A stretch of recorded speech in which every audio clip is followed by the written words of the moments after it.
انداز دیکھیے، ارشاد فرمایا والعصر، رب فرماتا ہے مجھے زمانے کی قسم ہے۔ اللہ کو بھی قسم اٹھانے کی ضرورت ہے، مالک کریم کو بھی کیا حاجت ہے کہ وہ قسم اٹھائے، لیکن تاکید کر کے بات ذہن میں اتارنے کے لیے۔ انسان کا مزاج ہوتا ہے نا، جس بات پہ قسم اٹھائی جائے اس کو انسان سمجھتا ہے زیادہ پکی ہے، تو طبع انسانی کے مطابق بات کی۔ فرمایا والعصر، زمانے کی قسم ہو۔ انسان کو پیدا کرنے والا رب قسم اٹھا کے انسان کی ایک بات کرتا ہے، والعصر، مجھے قسم ہو زمانے کی، ان الانسان لفی خسر۔ انسان کو پیدا کرنے والا رب فرماتا ہے بے شک انسان خسارے میں، گھاٹے میں، نقصان میں۔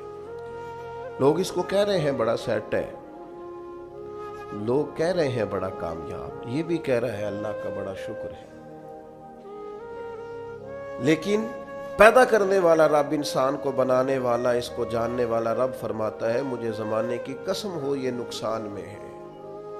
اور خسارہ اس خسارے کو نہیں کہتے ہیں کہ لوگ کہتے ہیں میں نے کاروبار کیا تھا تو نفع نہیں ہوا، نقصان ہوا۔ خسارہ اس خسارے کو کہتے ہیں جو اصل مال بھی ضائع ہو جائے، راس المال بھی ضائع ہو جائے تو کہتے ہیں خسارہ ہوا ہے، یعنی اس کے پاس جو تھا اس میں بھی یہ خسارے میں کہ یا اللہ سارے خسارے میں ہے؟ فرمایا نہیں، الا الذین آمنوا،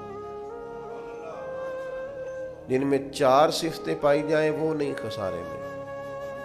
ان میں پہلی صفت یہ ہے کہ الا الذین آمنوا، بے شک وہ لوگ جو ایمان لائے، مگر وہ لوگ جو ایمان لے آئے، جن کا ایمان مضبوط ہو، جن کا عقیدہ ہو کہ اللہ ہمارا رب ہے، وہی پیدا کرنے والا ہے، وہی رزق دینے والا ہے، اسی کی تقدیر کا غلبہ ہے، رب کریم ذرے ذرے کو جانتا ہے، اللہ تعالیٰ نے جس حال میں رکھا ہے یہی حال میرے لیے بہتر ہے۔ انسان محنت پوری کرے، نتیجہ اپنے رب پہ چھوڑ دے، اسباب سارے جمع کرے، بھروسہ اپنے اللہ تعالیٰ پہ کرے، عقائد کے لحاظ سے پختہ ہو، اور پھر اس کا عقیدہ ہو کہ بعد از خدا بزرگ توئی قصہ مختصر، کائنات میں سب سے عرفہ والا، عظمتوں والے، شانوں والے، بلندیوں والے، رفتوں والے، کائنات کے امام، نبیوں کے امام، رسولوں کے امام، فرشتوں کے امام، محبوب مطلق اگر کوئی ہے تو جناب محمد الرسول اللہ ہے صلی اللہ تعالی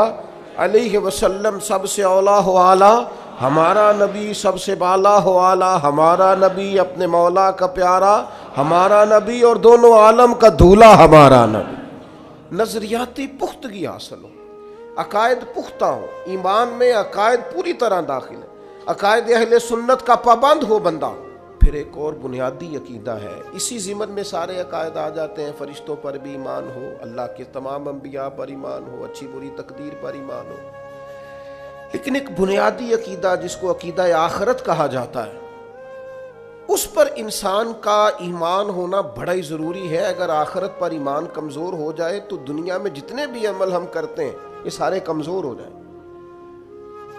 یہ جو لوگ ڈپریشن میں، ٹینشن میں، انزائٹی میں چلے جاتے ہیں اور ایک بات بار بار کرتے ہیں کہ میرے ہی ساتھ ایسا کیوں ہوتا ہے، آخر بڑی ہی کوشش کے بعد میں ہی ناکام کیوں رہ گیا، تو انہیں بتایا جائے گا کہ کامیابی پتہ کیا ہے؟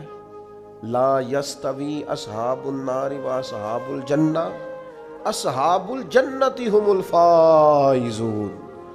جنتی اور جہنمی برابر نہیں ہیں، کامیاب وہ ہیں جنہیں اللہ تعالیٰ نے اصحاب جنت بنایا ہے۔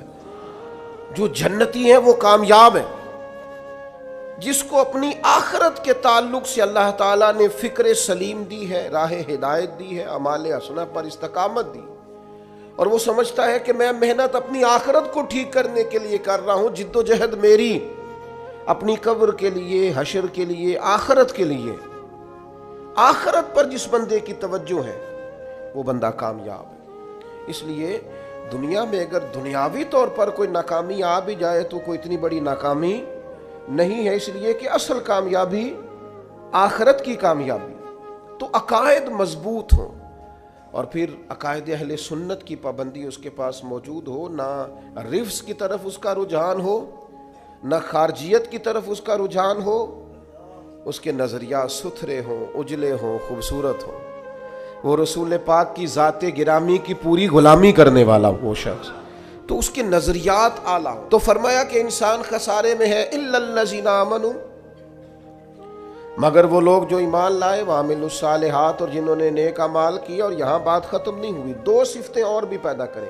یہ دو باتیں ان کی اپنی ذات تک تھیں، آمنوا وعملوا الصالحات، یہ دو باتیں ان کے اپنے لیے تھیں۔ اب وہ سوسائٹی کو کیا دیں؟ دو کام معاشرے کے لیے بھی کریں، وتواصوا بالحق، حق بات کی نصیحت کریں وہ معاشرے میں، خیر کی بات کی نصیحت کریں، وائرل باتیں نہ کریں کہ آج کل یہ موضوع چل رہا ہے تو ذرا میں اس پر بولوں گا تو کچھ ویوز میرے بھی بڑھ جائیں گے، وائرل باتیں نہیں کریں، وتواصوا بالحق، وہ حق بات کی نصیحت کریں، کلمہ حق کہیں اور حکمت کے ساتھ کہیں، ادعو الی سبیل ربک بالحکمہ، دانائی کے ساتھ کہیں، لوگوں کو سمجھانے کی نیت سے کہیں، کلمہ حق ان کی زبان پر آئے۔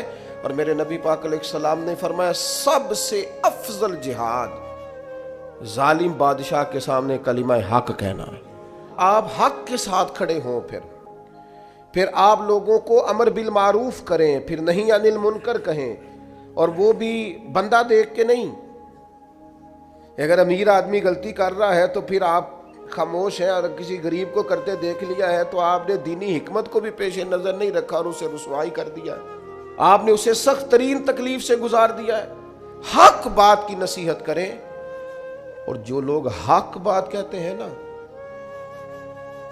ان پر تکلیف بھی آتی ہے، تکلیف آتی ہی ہمیشہ حق کہنے والوں پر۔ تو چونکہ میدان لگایا ہے، اب حق میں نکلے ہو، اب تم نے سفر شروع کیا ہے تو بھئی پیروں پہ چھالے تو پڑیں گے، سفر کرو گے تو تھکاوٹ تو ہوگی، کوئی رستہ طے کرو گے تو گرد تو پڑے گی، اگر کسی سمت تیز دوڑو گے تو مخالف سمت سے ہوا تو تیز آئے گی۔ اب وہاں گھبرانا نہیں، کمزور نہیں پڑنا، تھکی باتیں نہیں کرنی۔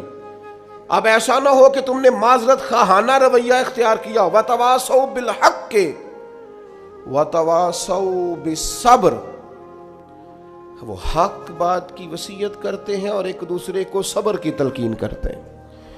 چار صفات پیدا کریں تو خسارے سے بچ سکتے